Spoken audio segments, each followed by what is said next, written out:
mãi tình vào để rồi nhăn lấy hết dài khờ. Bên em giờ đã ổn hơn chưa? Anh vẫn vậy, sớm nắng chiều mưa, và phải như mình vẫn còn như lúc đầu. Chẳng quan trọng những thứ san giàu, môi nói cười cười che giấu đi nỗi đau. Về không gian mới em sẽ sống thế nào?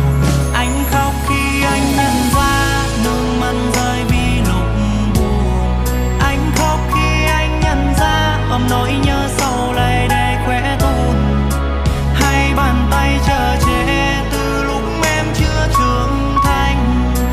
Nay em lớn hơn nhiều rồi quay lưng bỏ mặt anh. Tranh giành đua người khác cũng bởi anh quá khiêm nhường. Muốn cuộc sống sung sướng hay là đòi lấy người bình thường. Suy nghĩ em đã sai cũng như thâm tâm hết sai. Không bên anh hiện tại thì làm gì có em ngày mai. Sao anh ra đi bỏ lại anh chốn này? Nỗi nhớ em lớn đến nhường nào.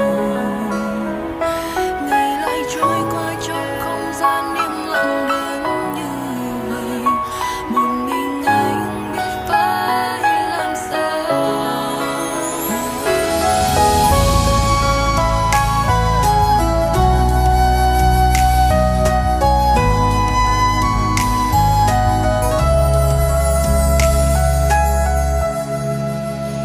Và phải như mình vẫn còn như lúc đầu. Chẳng quan trọng những thứ san giàu, môi nói cười cười che giấu đi nỗi đau. Về không gian mới em sẽ sống thế nào? Anh khóc khi anh nhận ra nước mắt rơi vì lúc buồn. Anh khóc khi anh nhận ra ôm nỗi nhớ sâu lại để khỏe tồn. Hay bàn tay chờ che từ lúc em chưa trưởng thành. Nay em lớn hơn nhiều rồi quay lưng bỏ mặt anh. Tranh giành đua người khác cũng bởi anh quá khiêm nhường.